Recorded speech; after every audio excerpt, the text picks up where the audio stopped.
Bismillahirrahmanirrahim. Assalamualaikum warahmatullahi wabarakatuh. Innal hamdalillah alladzi nahmaduhu wa nasta'inuhu wa nastaghfiruh wa na'udzu billahi min shururi anfusina wa sayyiati a'malina. Man yahdihillahu fala mudilla lahu wa man yudlil fala hadiya lahu. Asyhadu an la ilaha illallah wahdahu la syarika lah wa asyhadu anna nabiyyana wa sayyidana Muhammadan abduhu wa rasuluh sallallahu alaihi wa ala alihi wa ashabihi wa man sara ala nahjihi wa tamassaka bi sunnatihi ila yaumiddin wa sallama tasliman katsira amma ba'd. Ya ayyuhalladzina amanu taqullaha haqqa tuqatih wa la tamutunna illa wa antum muslimun.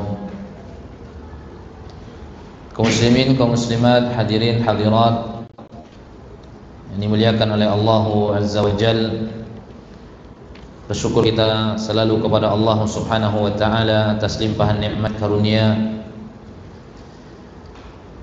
dalam keadaan serba terbatas karena masih dalam cuaca atau dalam keadaan virus yang sedang mewabah.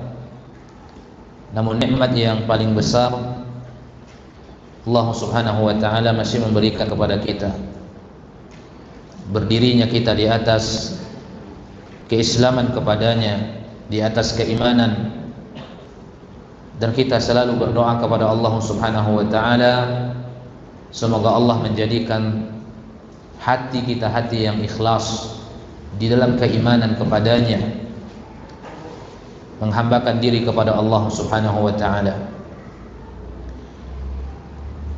Oleh karenanya ma'asyiral muslimin, ini nikmat mesti kita syukuri dengan cara meningkatkan nilai-nilai keimanan kita kepadanya, melakukan pintu-pintu kebaikan, meninggalkan pintu-pintu kemungkaran.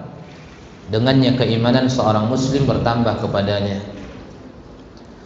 Salawat dan salam tercurahkan untuk Rasulullah sallallahu alaihi wasallam, seorang rasul yang mesti kita ikuti. Tidak ada jalan keselamatan yang hakiki kecuali dengan mengikuti Nabi. Man ata'ahu dakhalal jannah wa man asahu dakhalan nar. Siapa yang taat kepada Nabi sallallahu alaihi wasallam, maka dia masuk surga. Yang tidak taat kepada Nabi sallallahu alaihi wasallam, dia masuk ke dalam api neraka. Curahkan salawat dan salam untuk keluarga Nabi, seluruh para sahabatnya radhiyallahu anhum ajma'in wa man tabi'ahum bi ihsanin ila yaumiddin. Kaum muslimin, kaum muslimat, hadirin hadirat yang dimuliakan oleh Allah Jalla wa Ala. Kita masih di dalam pembahasan berlemah lembut kepada orang-orang yang lemah, anak yatim, kepada para wanita, kepada orang miskin, orang fakir, dan kepada siapapun yang membutuhkan kelembutan secara umum, kepada orang-orang yang beriman kepada Allah Jalla wa Ala, terkhusus mereka-mereka ini. Sebagian hadisnya telah kita baca. Kita lanjutkan hadis nomor 262. Hadis nomor 262 di dalam bab mulaqafatul yatim wal banat wasairud dha'afah wal masakin wal munkasirin wal ihsan ilaihim wasyafaqa alaihim wat tawadhu' ma'ahum wa khafdul janah lahum.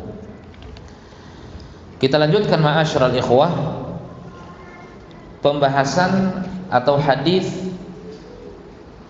yang memberikan kita dorongan berlemah lembut atau menutupi kebutuhan-kebutuhan anak yatim.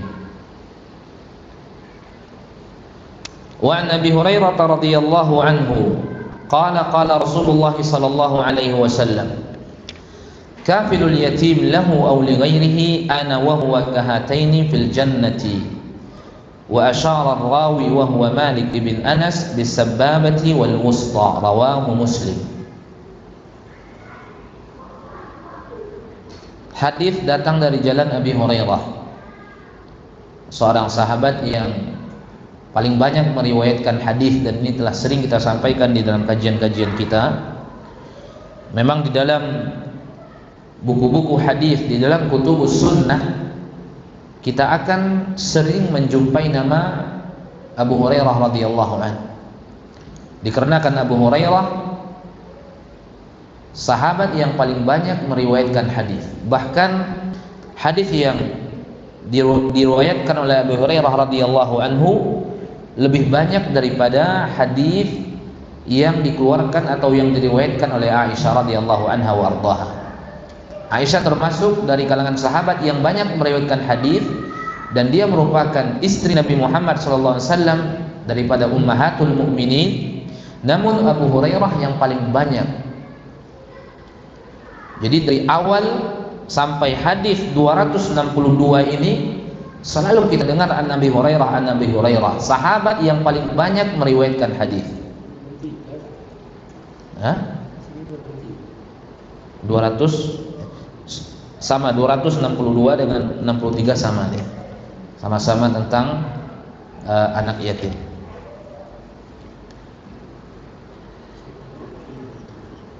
Taib. Berkata Nabi SAW. Jadi perbedaan antara 262 dengan 263. Di 263 itu ada kepemilikan anak yatimnya. Kalau di 262 tidak ada. Nabi mengatakan ana wa kafilul yatim fil jannati hakadha. Saya dengan orang-orang yang kafilul yatim, yang menanggung urusan-urusan anak yatim di dalam surga seperti ini. Di dalam hadis 263 maknanya sama, perbedaannya apa? Nabi menyebutkan kepemilikannya. Apa dia? 263 di malam ini, kafilul yatim lahu aw li ghairihi. Kafilul yatim, orang yang menanggung anak yatim, yang mengurus kebutuhan-kebutuhan anak yatim, lahu, datang kepemilikannya, baik milik dia atau milik orang lain. Apa yang dimaksud dengan anak yatim milik dia atau milik orang lain? Milik dia maksudnya anak yatim ini bagian daripada tanggungan dia ketika sudah tidak ada bapaknya. Misalnya ibu dia, seorang wanita meninggal suaminya dan dia memiliki anak, ini milik dia. Ya, anak dia bersama suaminya. Atau anak daripada saudara yang, atau saudara daripada yang meninggal, itu miliknya juga karena karib kerabat dia.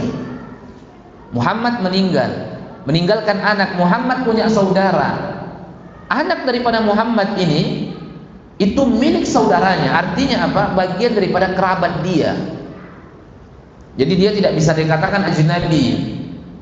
Itu yang dimaksud oleh Nabi SAW, lahu, siapapun yang mengurusi anak yatim, yang menutupi segala kebutuhannya, baik anak yatim itu miliknya, artinya ada hubungan kerabat dengan dia, anak abangnya, anak saudarinya, anak kakaknya, atau anak dia. Dia seorang wanita, meninggal suaminya, ada anaknya, itu anak yatim milik dia, anak dia dengan suaminya. Auli ghairihi, atau anak yatim itu punya orang lain, bukan punya dia. Tidak ada hubungan karib kerabat dengannya. Kemudian dia tutupi segala bentuk kebutuhannya. Dia tutupi kebutuhan-kebutuhan anak yatim itu. Apa kata Nabi SAW? Ana wa huwa kahataini fil jannah. Maka saya bersama dia, kafir tadi yang telah menanggung anak yatim itu, yang menutupi kebutuhan-kebutuhan anak yatim itu, seperti dua jari ini, kata Nabi SAW, di surga. Perawi mengatakan bisababati wal wusta. Nabi memberikan isyarat dengan jari telunjuknya beserta jari tengahnya. Hadis yang mulia ini, ma'asyiral muslimin, muliakan oleh Allah Subhanahu wa taala, ini menunjukkan keutamaan kafilul yatim. orang yang menanggung kebutuhan-kebutuhan anak yatim. Orang yang menanggung apapun yang dibutuhkan oleh anak yatim. Ketika mereka butuh sekolah dan mereka sulit bersekolah, tidak bisa ibunya menanggung biaya kebutuhan-kebutuhan yang bersangkut paut dengan sekolahnya, lalu dia yang menutupinya. Ini termasuk kafirul yatim. Ya, kemudian makannya misalnya atau minumnya, suami yang meninggal ini dia tidak meninggalkan harta sedikit pun, sehingga istrinya juga tidak ada harta untuk memenuhi kebutuhan anaknya ini, anak yatim. Kemudian ditutupi kebutuhannya. Ini termasuk kafirul yatim.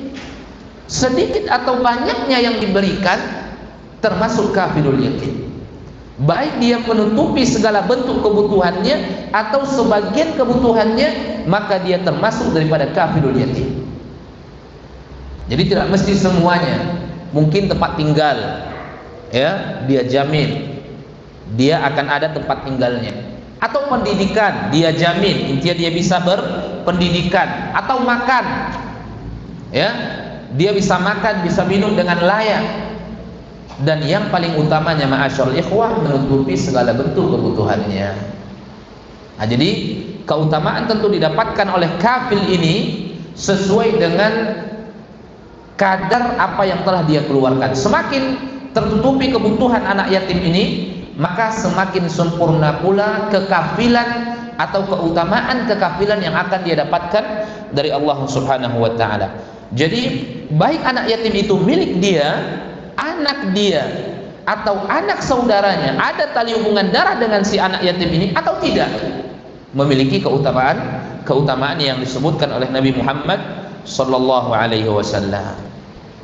Jadi memang, ya, Nabi tidak menyebutkan keutamaan dengan secara spesifik di sini, misalnya keutamaannya seperti ini, keutamaannya pahala seperti, tapi ketika Nabi mengatakan kahataini fil jannah, seperti dua jari ini di surga, ini sudah, ya, keutamaan yang sangat besar.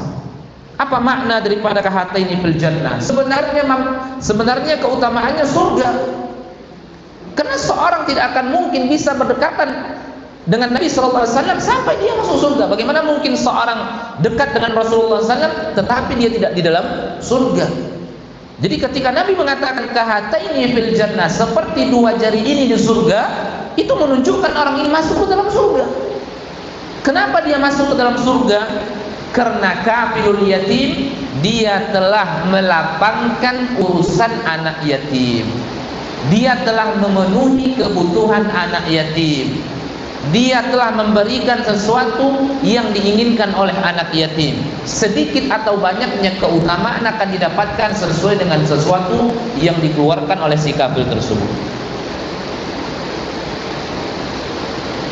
Nah, jadi, ya, kita lihat dulu.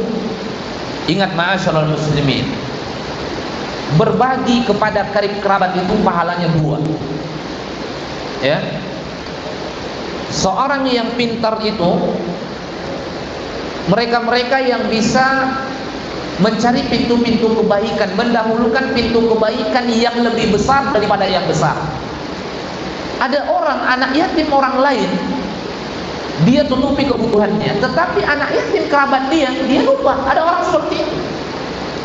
Hanya mungkin karena faktor ada beberapa masalah yang terjadi dengan orang tuanya. Kita masalah dengan orang tuanya. Kenapa kita lampiaskan amarah kita kepada anaknya? Tidak ada urusannya. Yang kita bantu anaknya, kita sekolahkan, kita beri dia makan, kita beri dia minum. Ini sesuatu yang tidak bisa seorang muslim berpikir dengan baik seperti itu. Ingat ma'asyiral ikhwah, pahala-pahala yang kita lakukan, kebaikan-kebaikan yang kita lakukan, ini adalah tijarah. Kita berdagang dengan Allah Subhanahu wa taala. Kalau dalam perdagangan dunia saja kita menginginkan keuntungan yang besar, apalagi dalam perdagangan akhirat. Seorang ketika ingin memulai usaha, dia akan jeli menimbang-nimbang mana kira-kira usaha yang lebih besar keuntungan yang akan dia dapatkan. Harta sudah punya, ya, ilmu bisnis sudah ada, dia akan berpikir mana kira-kira keuntungan yang lebih besar yang akan dia dapatkan. Dia akan berbisnis di situ, dia akan bekerja di situ, dia akan berusaha di situ. Tidak akan mungkin ada peluang mendapatkan keuntungan mungkin per bulannya 15 juta, kemudian ada 5 juta, kemudian dia pilih 5 juta. Tidak mungkin. Dalam perkara dunia, ma'asyiral ikhwah, begitu selektifnya kita untuk memilih keuntungan. Dalam perkara-perkara akhir ini lebih penting, ma'asyiral muslimin. Perdagangan dalam perkara-perkara akhirat tentu mesti kita lebih bisa memilih mana yang lebih mendatangkan keuntungan yang besar. Ini yang kita dahulukan. Jadi mendahulukan sesuatu yang besar pahalanya, yang lebih besar daripada yang besar. Salah satunya apa? Salah satunya membantu. Jadi kita lihat dulu, ya, anak karib kerabat kita, masih adakah belum terpenuhi kebutuhan mereka? Kita bantu. Jangan sampai anak teman-teman kita, sahabat-sahabat kita, orang yang tidak ada hubungan darah dengan kita itu membantu baik, tetapi jangan sampai ketika mereka ini kita lapangkan jalannya, ada di antara karib kerabat kita itu masih sempit kebutuhan hidupnya. Jadi mesti kita sebagai seorang muslim jeli di dalam, ya, menimbang-nimbang hal ini. Dalam perkara dunia kita begitu pintar kita memilih mana keuntungan yang akan kita dapatkan lebih besar, kita dahulukan. Dan ini adalah keuntungan akhirat, tentu lebih utama untuk kita perhatikan. Maka perhatikan kalau seandainya karib kerabat kita masih memiliki anak yatim yang kehidupannya masih sempit, ya, makan minumnya belum layak, tempat tinggalnya belum layak, kemudian kita bisa membantu melapangkan jalan mereka. Maka sebelum kita membantu anak yatim ajnabi, orang-orang yang tidak ada hubungan dengan kita, maka mereka ini dulu kita lapangkan. Karena memberikan bantuan kepada karib kerabat pahalanya 2. Jadi kalau ditanyakan mana yang lebih afdal, membantu karib kerabat atau membantu orang-orang yang tidak ada hubungan darah dengan kita? Afdalnya membantu karib kerabat. Membantu karib kerabat pahalanya 2. Pertama, pahala membantu. Man yassara ala mu'sirin yassarallahu lahu fid dunya wal akhirah. Barang siapa yang membantu seorang yang sedang mengalami kesulitan, Allah akan memberikan kemudahan untuknya di dunia dan di akhirat.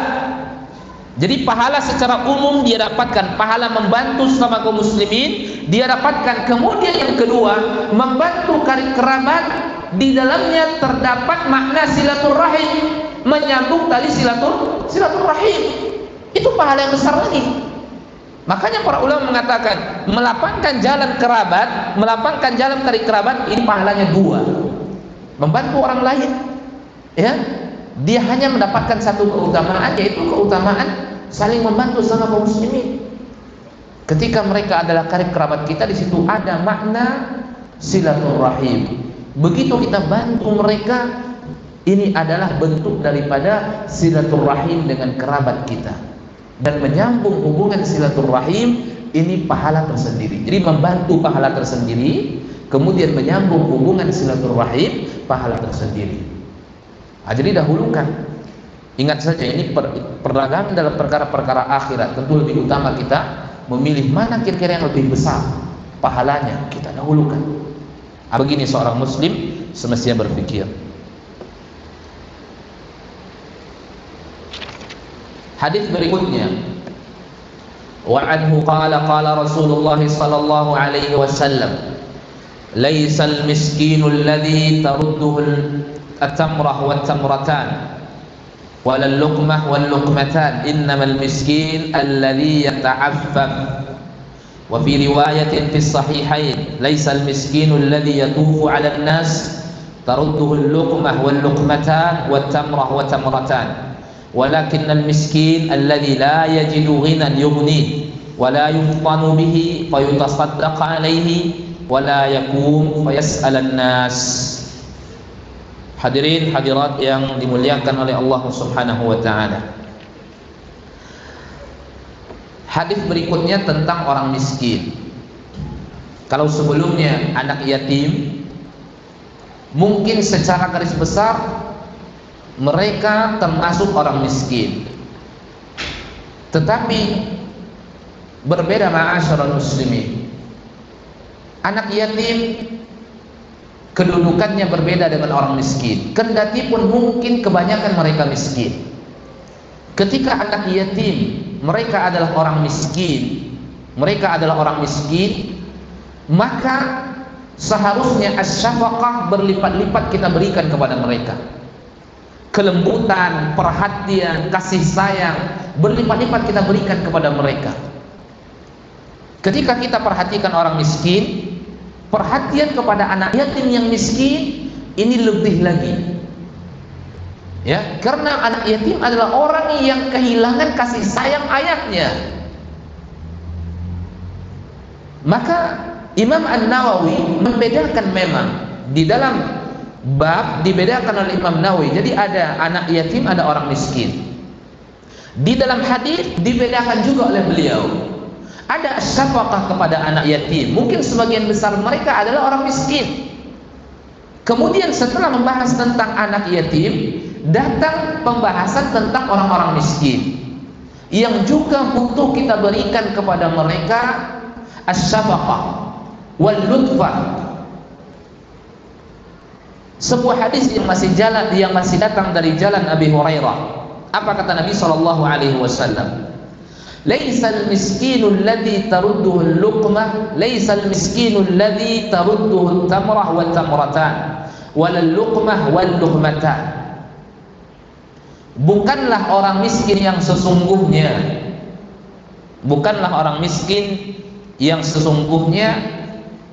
orang-orang yang diberikan karena meminta-minta. Ini yang sesungguhnya. Mereka dikatakan miskin, dan mereka miskin, tetapi miskin yang sesungguhnya berhak menyandang nama miskin itu bukan orang yang meminta-minta kemudian diberikan mereka sesuatu. Mereka ini miskin, kata para ulama, mereka ini miskin. Orang yang butuh kemudian mereka meminta, mereka miskin. Kemudian mereka diberikan. Orang yang sulit hidupnya, kemudian mereka meminta, mungkin kepada tetangganya, mungkin kepada temannya, mereka miskin secara nama. Tetapi orang miskin yang lebih berhak dari mereka ini, yang sesungguhnya ma'asyiral muslimin, disebutkan dalam wa fi riwayatin, yaitu orang miskin yang tidak mendapatkan sesuatu yang cukup untuk memenuhi kebutuhan mereka, namun mereka tidak mau meminta-minta.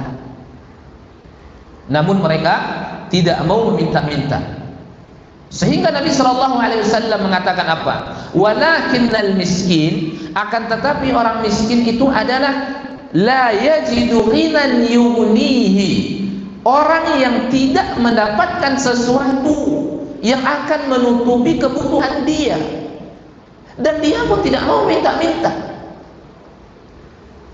Ya, sehingga orang tidak tahu agar orang bersedekah kepadanya, memberi kepadanya, akan tetapi mereka bersabar di atas kemiskinannya. Jadi kehidupan mereka mungkin tenang-tenang saja. Orang tidak tahu mereka ini butuh, padahal mereka butuh, tapi mereka tidak mau minta-minta untuk menjaga dirinya, untuk menjaga ifahnya. Mereka tidak mau. Akhirnya mereka bersabar. Akhirnya mereka tetap bersabar atas apa yang telah ditakdirkan oleh Allah Subhanahu wa taala. Yang sesungguhnya orang yang miskin, yang disebut-sebut sesungguhnya miskin, inilah mereka-mereka yang seperti ini. Yang pertama, miskin, tetap mereka orang miskin. Tetapi yang lebih berhak dikatakan orang miskin, ma'asyiral ikhwah, mereka inilah. Bukan tidak boleh ya meminta, kendati pun itu tidak dianjurkan, tetapi secara hukum sah-sah saja jika seandainya mereka membutuhkan. Makanya dalam Al-Quran ketika Allah Jalla wa'ala mengatakan tentang ciri-ciri mereka-mereka yang beriman, tentang ciri-ciri mereka yang baik, orang yang telah menyisipkan hartanya untuk mereka-mereka yang meminta atau yang tidak meminta. Walladzina fi amwalihim haqqun lis-sa'ili wal mahrum. Siapa mereka-mereka itu? Ya, orang-orang yang dipuji oleh Allah Subhanahu wa taala. Walladzina fi amwalihim, orang-orang yang terhadap harta mereka punya harta ini, ya, mereka berikan hak untuk orang-orang yang meminta dan orang-orang yang tidak meminta. Orang yang meminta jika seandainya mereka butuh, ini orang miskin. Orang yang tidak meminta padahal mereka tidak memiliki kekayaan, tidak memiliki harta untuk memenuhi kebutuhan mereka, ini miskin. Tapi miskin yang sesungguhnya, ma'asyiral ikhwah, yang disebutkan dalam hadis adalah yang kedua ini. Walakinnal miskin, kata Nabi sallallahu alaihi wasallam, akan tetapi orang yang miskin yang sesungguhnya la yajidu ghinan yughnihi, yang tidak memiliki kebutuhan untuk menutupi kebutuhan dia, yang tidak memiliki kekayaan untuk menutupi kebutuhan dia, dan tidak diketahui oleh orang sehingga orang bersedekah kepadanya padahal dia butuh, namun dia tidak mau minta-minta. Artinya apa? Dia tetap bersabar di atas kemiskinannya, berusaha bersabar di atas kemiskinannya, namun dia tidak minta-minta. Secara hak, inilah yang dikatakan orang yang miskin yang sesungguhnya. Namun kedua-duanya miskin. Ma'asyiral ikhwah yang dimuliakan oleh Allah Subhanahu wa taala. Dicantumkan oleh Imam An-Nawawi, hadis ini ya menunjukkan orang-orang miskin mesti kita berikan kepada mereka perhatian. Dan jika seandainya bisa, ma'asyiral ikhwah, kita berikan sebelum mereka meminta-minta. Kita berikan sebelum mereka meminta-minta, agar mereka termasuk kepada apa yang disebutkan oleh Nabi, kemiskinan yang sesungguhnya. Karena orang yang seperti itu memiliki keutamaan. Orang yang hidup di atas kemiskinan, kemudian mereka bersabar di atas kemiskinannya, dan mereka tidak mau meminta-minta, mereka tahan tangannya untuk meminta-minta, ini terdapat padanya keutamaan. Agar mereka termasuk orang-orang yang seperti ini, kita berikan dan kita lapangkan jalan mereka sebelum mereka minta-minta. Ya, sebelum mereka menjadi orang-orang yang sa'il yang disebutkan di dalam ayat tadi. Jadi ada dua, ada yang sa'il, ada yang mahrum. Ada orang yang memang mungkin mereka sulit, mereka bersabar di atas kemiskinannya, sehingga mereka meminta kepada saudaranya, meminta kepada temannya, meminta kepada kerabatnya, dilapangkan jalannya. Ada mungkin orang yang sulit, ya, akhirnya mereka meminta. Ada orang yang tetap bersabar di atas kesulitannya, ya. Maka ketika kita memperhatikan mereka hidup di atas kesulitan, kemudian kita lapangkan jalan mereka ini, maka tentu ini lebih utama. Intinya, ma'asyiral muslimin, kita berlemah lembut kepada mereka, kita berikan apa yang bisa kita berikan, ya, agar kita termasuk apa-apa yang disebutkan oleh Nabi Muhammad SAW, memiliki sifat asy-syafaqah kepada mereka-mereka ini. Kemudian hadis berikutnya, pindah kepada alal armalah, yaitu kepada wanita-wanita yang telah meninggal suaminya atau yang tidak memiliki suami, janda. Masih datang dari jalan Abi Hurairah, dari Nabi SAW, dia berkata, as-sa'i 'alal armalati wal miskin kal mujahidi fi sabilillah, wa ahsabuhu qala wa kal qa'im alladhi la yaftur wa kas sha'im alladhi la yuftir wa kas sha'im la yuftir, muttafaqun alaih. Dari Abi Hurairah, dari Nabi SAW, as-sa'i 'alal armalati, orang yang membantu sesuatu yang dibutuhkan oleh seorang wanita yang sudah meninggal suaminya. Arti daripada armalah yaitu wanita-wanita yang meninggal suaminya atau yang diceraikan oleh suaminya.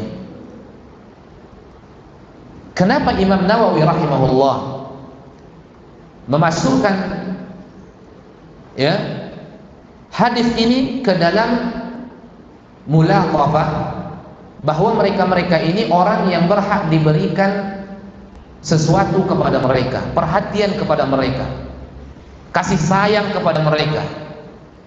Kasih sayang kita maksud adalah melapangkan jalan-jalan mereka, karena tidak sedikit, bahkan mungkin secara garis besar mereka secara materi akan memiliki kekurangan-kekurangan. Mungkin ada di antara mereka yang kaya, ada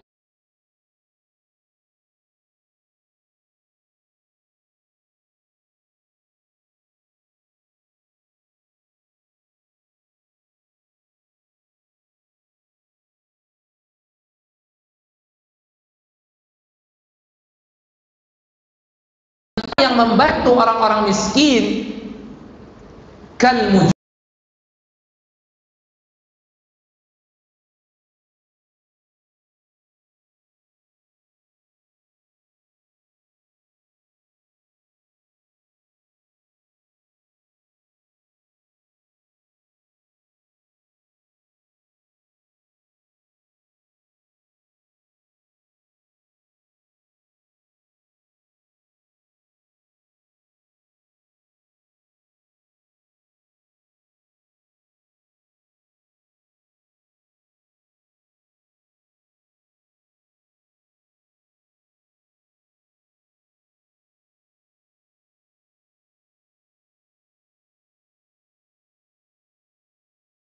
sedikit juga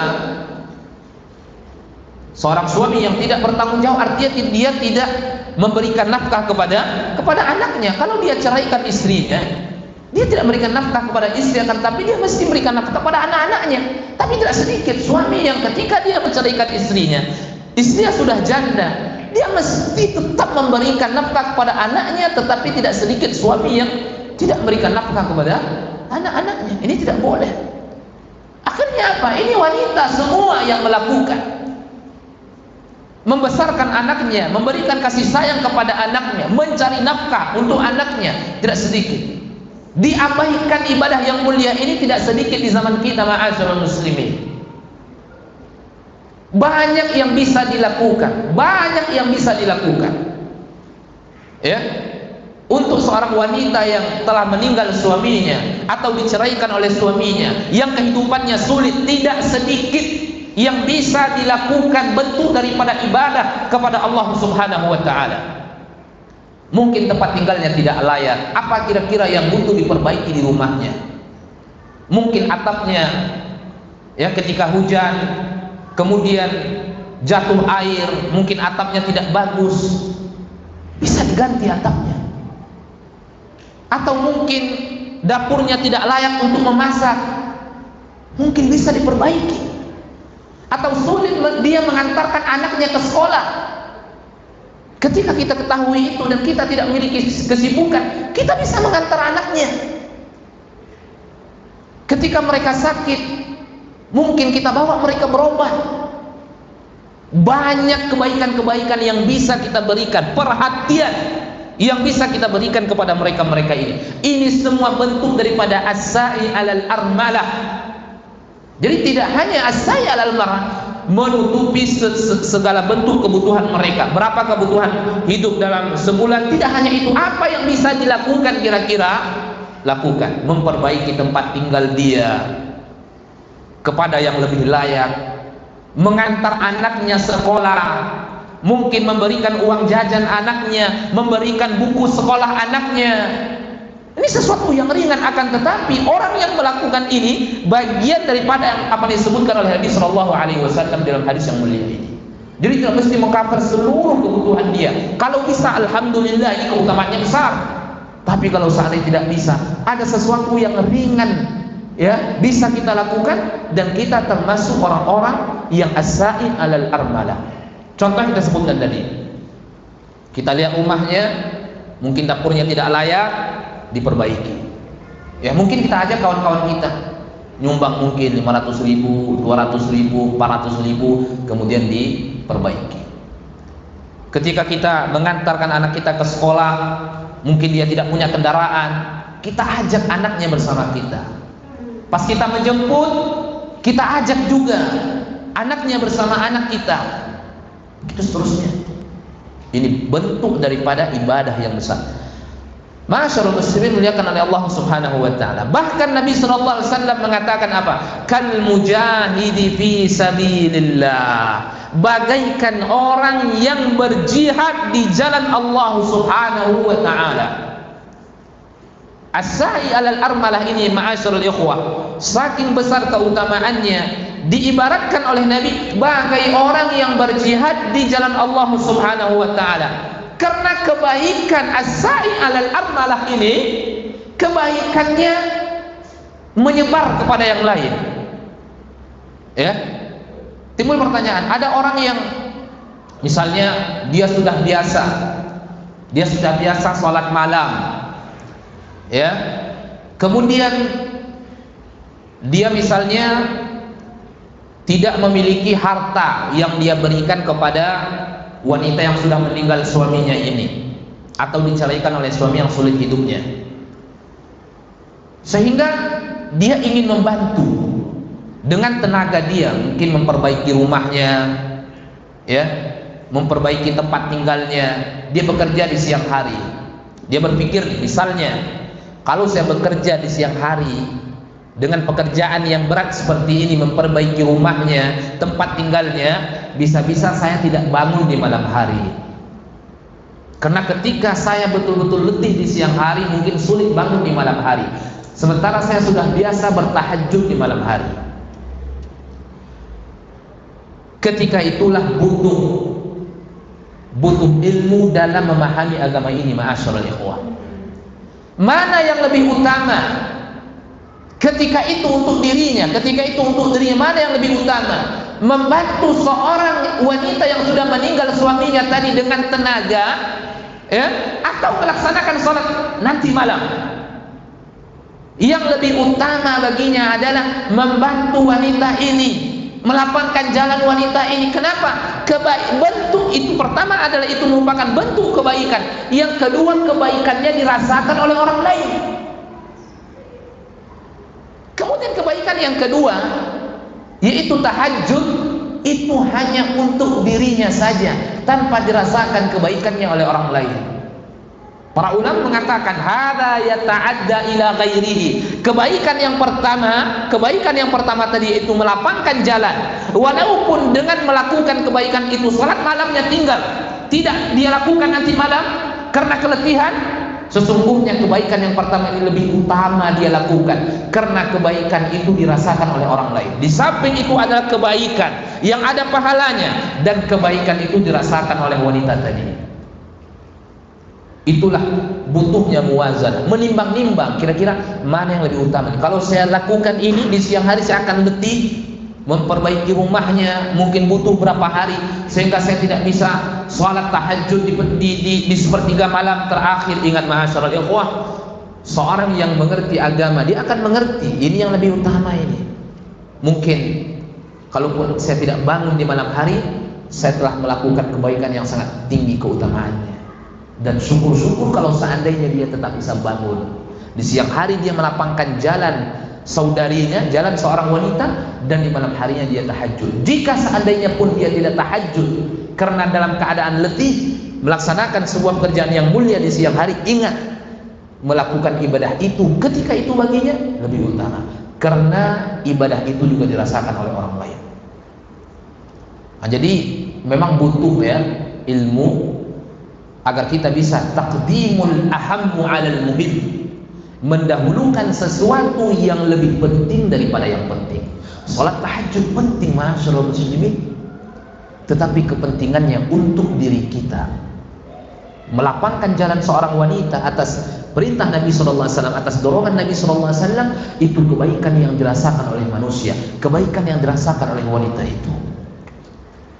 Jadi Nabi mengibaratkan pahalanya, mengatakan apa? Apa keutamaannya? Kal mujahidi fi sabilillah. Orang yang membantu seorang wanita yang janda, kal mujahidi fi sabilillah, seperti orang yang berjihad di jalan Allah Subhanahu wa taala. Wa ahsabuhu qal, dan saya juga mengira bahwa Nabi mengatakan, jadi kalau tidak salah Nabi juga mengatakan, apa keutamaannya lagi? Wa kal qaim alladzi la yaftur. Wa kal qaim alladzi la yaftur. Dan pahalanya sama dengan orang yang melaksanakan salat yang tidak henti-hentinya. Artinya apa? Kendati pun ma'asyiral muslimin, karena dia bekerja di siang hari lalu di malam harinya dia tidak bisa melaksanakan tahajud, dia sudah dapat pahala tahajud. Seperti orang yang tidak berhenti-henti melaksanakan salat, melaksanakan tahajud, melaksanakan ibadah kepada Allah Jalla wa Ala. Wa kal qaim alladzi la yaftur, tidak henti-henti melaksanakan salat kepada Allah Jalla wa Ala. Selesai 2 rakaat bangun lagi, selesai 2 rakaat bangun lagi, begitu terus. Ini keutamaannya. Syukur-syukur kalau seandainya dia tak bisa melaksanakannya, tapi kalau tidak, dia terdapat keutamaan demikian. Ini Abu Hurairah mengatakan, wa ashabuhu, kata Abu Hurairah, saya mengira bahwa Nabi mengatakan, kalau tidak salah saya, Nabi mengatakan, kata Abu Hurairah, kal qaim alladzi la yaftur, membantu seorang wanita janda, wanita yang sudah meninggal suaminya, ya, kal qaim alladzi la yaftur. Tidak sampai di situ, apalagi wa qasaim alladzi la yuftir, seperti orang yang berpuasa yang tidak henti-hentinya berpuasa. Puasa ini ma'asyiral ikhwah, ibadah yang tidak mudah, ya, ibadah yang tidak mudah. Jangankan ya puasa 6 hari. 6 hari. Betapa banyak kaum muslimin meninggalkan puasa 6 hari di bulan Syawal. Tidak sedikit juga. Banyak yang melaksanakan tapi tidak sedikit yang meninggalkan. Ya. Ini menunjukkan apa? Ini ibadah berat bagi sebagian kaum muslimin, sulit mereka. Kenapa? Mungkin mereka akan bekerja di siang hari, yang mereka butuh kepada minum, yang mereka butuh kepada makan. Tetapi ada ibadah yang dilupakan oleh kebanyakan kaum muslimin, pahalanya sama dengan orang berpuasa sehari. Pahalanya sama dengan orang yang selalu berpuasa. Mungkin dia telah terbiasa berpuasa. Kalau saya bantu ini wanita memperbaiki rumahnya, memperbaiki tempat tinggal dia, saya tidak bisa berpuasa. Akhirnya dia mundur. Afwan, mungkin antum-antum saja yang membantunya. Ana dalam keadaan berpuasa. Ingat, timbang ini mana ibadah yang lebih utama, ma'asyiral ikhwah. Antum tidak berpuasakah di hari itu, tetapi melakukan ibadah yang sangat tinggi kedudukannya, dan di dalamnya ada keutamaan antum seperti orang berpuasa? Atau antum tinggalkan kebaikan yang besar ini, kebaikan yang besar ini, antum tetap melaksanakan kebaikan untuk diri antum sendiri? Mana kira-kira yang lebih utama ini? Sama dengan yang pertama tadi juga, mendahulukan sesuatu yang lebih besar pahalanya daripada yang besar pahalanya. Berpuasa pahalanya besar, ketika itu ditinggalkan, memberikan kebaikan, melapangkan jalan seorang wanita atau melapangkan jalan orang miskin, di dalamnya ada pahala berpuasa itu sendiri. Tapi kebanyakan orang, ya, dia tetap lebih cenderung melaksanakan ibadah untuk diri sendirinya, sehingga dia tidak mau melapangkan jalan orang lain atau membantu jalan orang lain. Ini adalah bentuk daripada qillatul al-fiqh, sedikitnya pemahaman di dalam agama. Jadi kita mesti bisa melihat mana kira-kira yang lebih besar pahalanya kita dahulukan, ya, dan mana yang besar pahalanya, ya, mungkin kalau seandainya butuh kita tinggalkan dulu untuk mendapatkan pahala yang lebih besar. Dan kaedahnya memang demikian. Jika seandainya ada 2 kebaikan yang bersamaan, tidak bisa kita lakukan kedua-duanya kecuali menggugurkan salah satunya. Ini kaedah, kecuali menggugurkan salah satunya, maka ambillah kebaikan yang lebih besar. Sebagaimana kaedah ini juga berlaku pada keburukan. Jika seandainya ada 2 keburukan, mesti dituntut kita untuk melakukan salah satunya. Maka kita dituntut ya untuk memilih keburukan yang lebih kecil. Dalam kebaikan pilihlah kebaikan yang lebih besar, ya.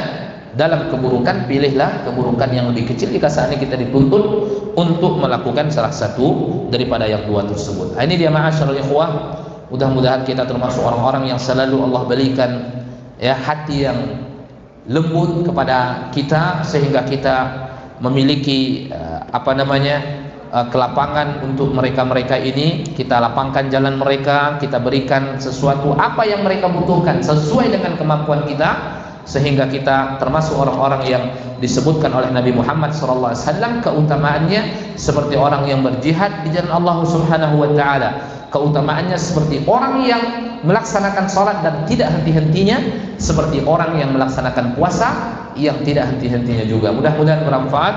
Wa akhiru da'wana alhamdulillahirabbil alamin. Assalamualaikum warahmatullahi wabarakatuh.